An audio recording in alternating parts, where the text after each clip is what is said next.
So, in this final video, we will have the top 3 of his reasons or his issues that the Bible presents for a young earth theory or belief.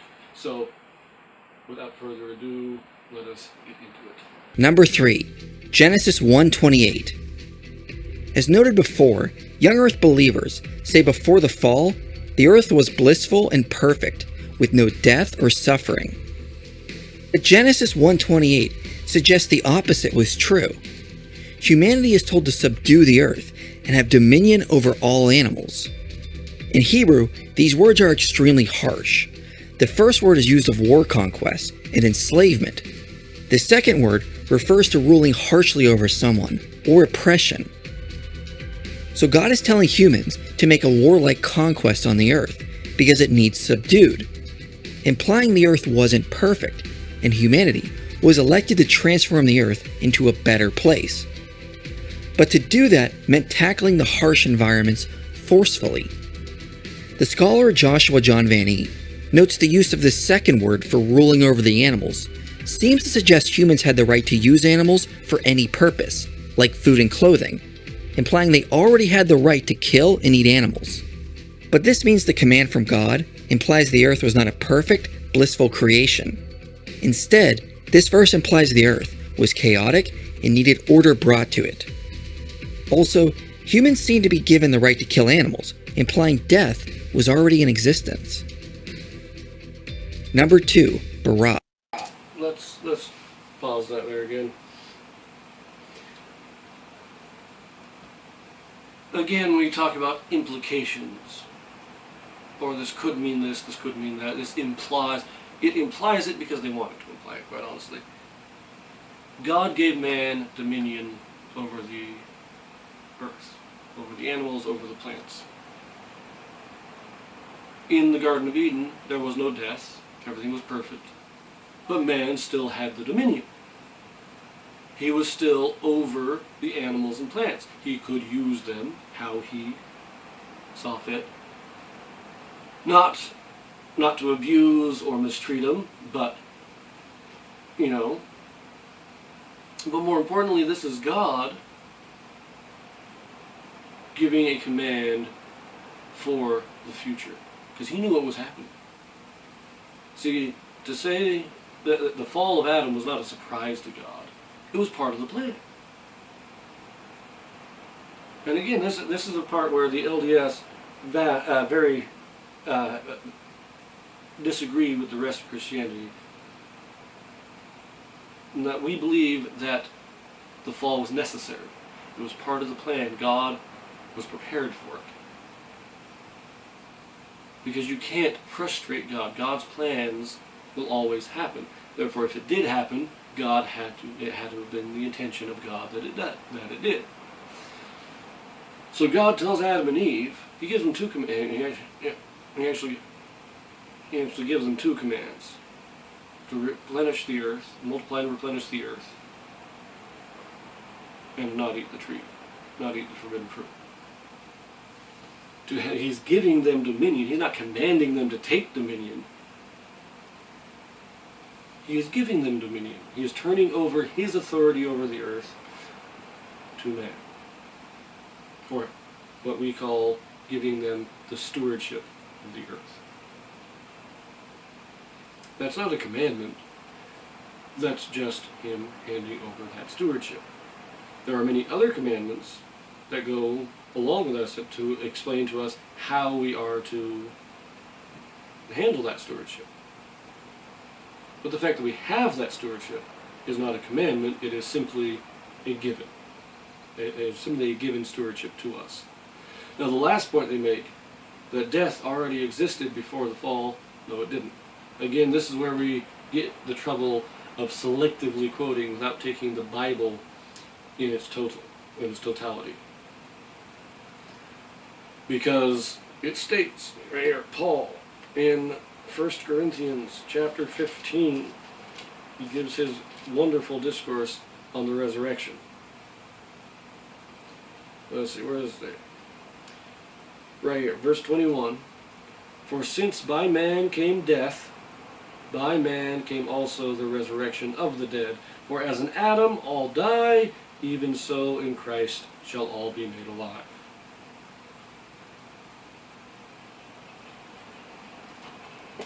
So no, there was no death before the fall of Adam. The resurrection of Christ was done specifically to correct or redeem all life from the physical death that was caused by the fall of Adam. So if you want to take these passages by themselves, then yes, you can kind of twist them. I wouldn't even say necessarily twist them. You can say there is an implication there, but only if you take them by themselves. When you take them in the whole totality of the Bible, it can't mean that. The Bible does not teach that. And only by being selective in your quoting can you force the Bible to have that meaning.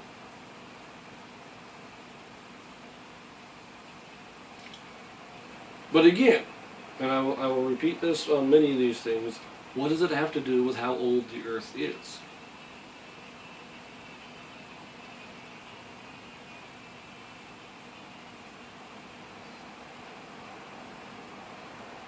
So even if things weren't made perfect, even if the world was harsh and they had to go out and subdue it, even if everything they said is true, what makes it, what necessitates that it had to have existed for millions of years? Why couldn't God just create it 6,000 years ago, approximately, in the state that it's in? So once again, there's no real problem here. I mean, they are definitely wrong in what they're saying, but what they're saying doesn't create a problem. Again. Number 2, bara. Number 2 is not so much a passage, but the use of a Hebrew word. Many young earth creationists believe this word refers to God creating out of nothing, and it is used frequently throughout Genesis 1. But looking at how the word is used outside of Genesis 1 implies bara doesn't necessarily mean creation out of nothing. It might not even refer to material creation at all. John Walton has done a full semantic analysis on the word, and he points out the word never necessarily means creation out of nothing, and there are several times it cannot mean that. In Psalm 51, the author uses bara to ask God to make a new clean heart within him. This obviously doesn't refer to the creation of a new material heart out of nothing. In Isaiah 65, it refers to electing Jerusalem to be a place of joy. In Isaiah 43, it refers to creating the nation of Israel, which came about over time and through natural processes.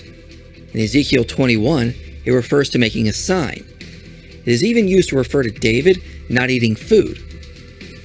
There are times it could refer to material creation out of nothing, but it never necessarily does, and there are clear examples where bara cannot refer to material creation. So there is no reason to assume that that is the meaning in Genesis 1, especially given the previous problems that we have gone over. Kenneth Matthews notes bara more likely refers to bringing about activity, rather than material manufacturing, implying Genesis 1 is not about material creation. Before we get to number 1, remember to subscribe. Okay.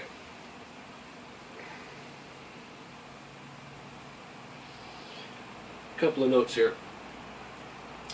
First of all, you'll note the frequent and constant repetition of it doesn't necessarily mean this.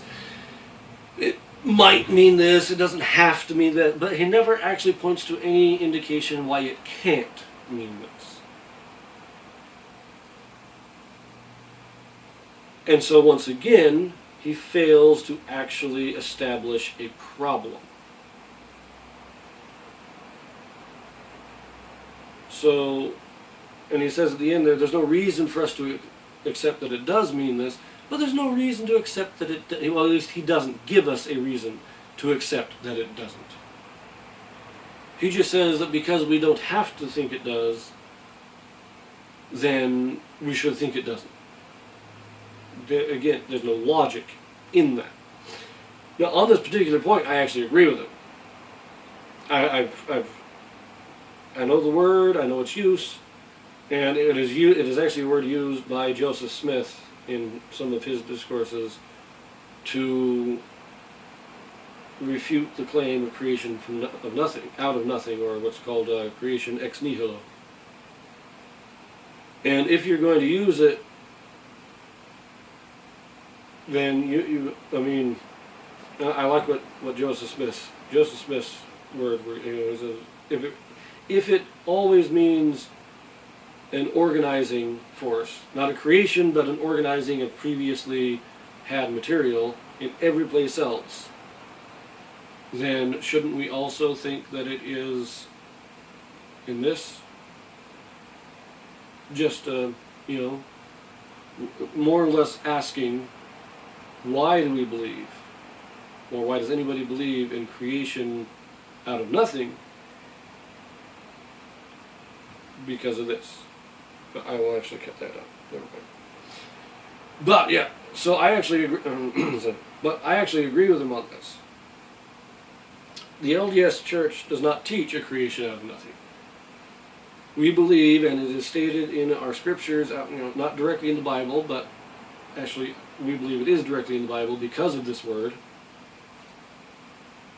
But it is also stated in other places that God took material or matter or element, I believe was the term in the scriptures, I uses all those terms really, matter, material, element. But he took the materials that already existed and used them to create the earth. He didn't create it out of nothing. There was already material. This earth is not his first creation, nor will it be his last. He has created worlds without end, as the scriptures say.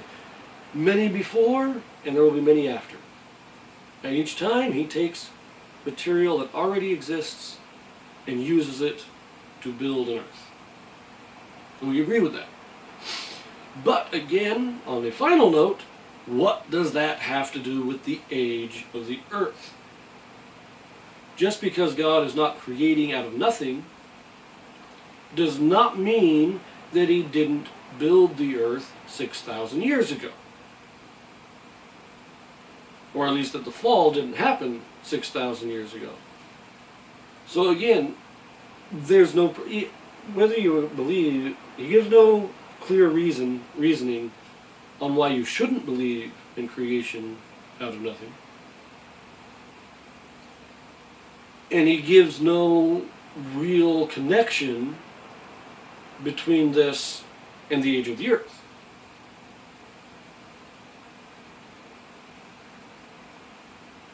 There's nothing there. He's just saying, if he didn't create it out of nothing, then it had to have been millions of years old. Then it had to have been created millions of years ago. It makes no sense. There's no logic to that. And we're seeing this repeated frequently. Almost no point that he makes here actually has a bearing on the age of the earth. The first one, it had a minor, but most of his points don't actually produce any problems for one who believes in a young earth.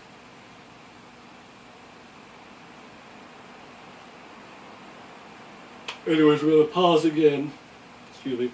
We're going to pause again, but there is a kind of advertisement here that I will skip over before I do my last response to his number 1 point. And now finally, number 1, Genesis 1, verse 1. This may come as a shock to you, but the very first verse of the Bible can create difficulties for young earth models. The reason is, over the past few decades, scholars have noted the first verse lacks a definite article in Hebrew, so the way we translate it may not be accurate. Instead, scholars like John Salhammer and Robert Homestead have argued it would make more sense to translate it as, when God began to create the heavens and the earth. What this would mean is verse 1 is no longer a complete sentence, but what we would call a dependent clause in an incomplete sentence. Okay, just a note here first. Again, his point is that it could mean this, that this is possibly mistranslated, and if it is mistranslated, then it should say this, but what if it's not mistranslated? Did we ever consider that? And while some scholars may say it would make more sense, as he says, this one scholar says it would make more sense to translate it this way, what do other scholars say? Maybe we do have it translated correctly. But let's finish the part. So this would mean verse 1 is dependent on the following clause, which is in verse 2. So Genesis is really saying, when God began to bara the heavens and the earth was formless and void. In other words, when God started baraing the heavens and the earth, it was already there as formless and void. So many scholars note this implies Genesis 1 is not about bringing the universe and the earth into existence for the first time, but is about God transforming the earth from a chaotic state into an ordered state. If the Hebraic... Okay. On this point, I agree with you. This is actually exactly what Joseph Smith has taught. This is exactly what the LDS scriptures have taught. This is what we have believed from the beginning, that God took material that was in a chaotic state and formed it, built it, created the earth from it. So in the LDS Church, when we say the earth is only 6,000 years old, or at least we say the mortal existence of the earth is only 6,000 years, because that's the fall of Adam to the modern day, approximately 6,000 years. We do admit that we don't know how long he was in the garden, how long Adam and Eve were in the garden, nor do we really know how long the creation took. We just know it took 6 creative periods, or it was done in 6 phases. So that, we have some wiggle room in, because we're willing to admit that. But beyond that, all of this only applies to this earth. It doesn't apply to the universe, it applies to this earth. I personally would also extend that to be applying to this solar system. I might even apply it to the galaxy, but that I think is going a little too far. I think this solar system was created all at the same time. But we know the earth at least was created then. We don't know how long they were in the garden, but after the fall of Adam, we've had 6,000 years of mortal life. But we don't believe that the universe was created out of nothing, nor do we believe that it was brought into existence at the same time as the earth.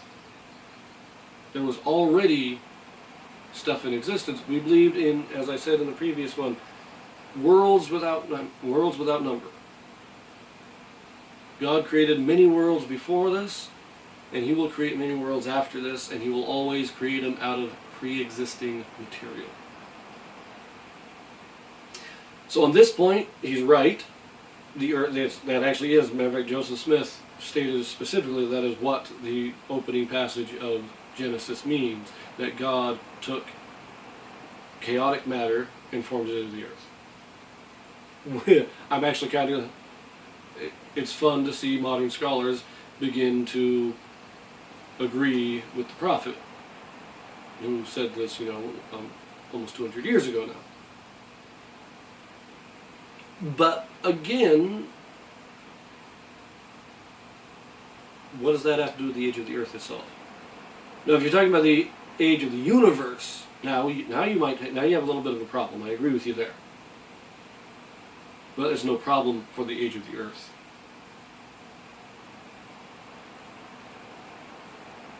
And see, this is where, as I said in a previous one, this is where the LDS doctrine fixes problems.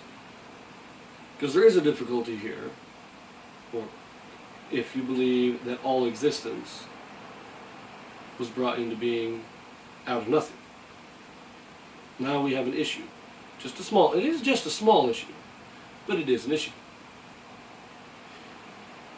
Now, it is perfectly plausible to say that when God created the earth, or when God started to create the earth, when he first created matter, it was in a formless, chaotic state. It didn't exist before that. It's just God first spoke it into existence. It was formless and void. There's really not much problem with that. There's only a minor issue with this one. And that issue is completely erased when we accept that this was not the first creation of God, and it will not be the last.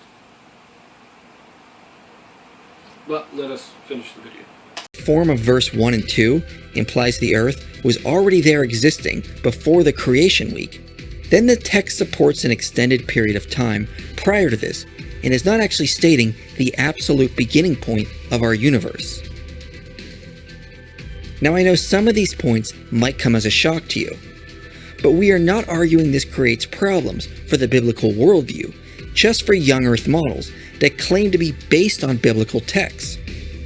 Given all of these points, the biblical scriptures don't seem to support many of the claims of young earth creationists. Luckily on this channel, we have a 50... Okay, the rest was just another advertisement, so as I pointed out, none of his points actually create a issue for those who believe in a young earth. Not one. And when we take the expanded view as shown in the doctrine of the LDS Church, it's even less of an issue. Any issue that might have existed is erased completely. So no, the Bible does not teach that the earth is ancient. At least not its mortal existence. And to get it to do that, he has done exactly what the young earth believers, as he wants, the people who believe in the young earth, he's done exactly what they say, and exactly what I have said. He has changed, or he has that's the word he used. He has misconstrued what the scriptures say in order to make it fit. And yet, even in his explanation, it is always implied, or not necessarily this, or we could indicate this. We don't have to believe that. It's all subjective reasoning with no definite conclusions, really. It's just him saying he doesn't believe in a young earth. This is why, but not really presenting anything that proves this point in any way, except that it's what he wants to believe. Anyways, I just wanted to share that and share my responses to it. So,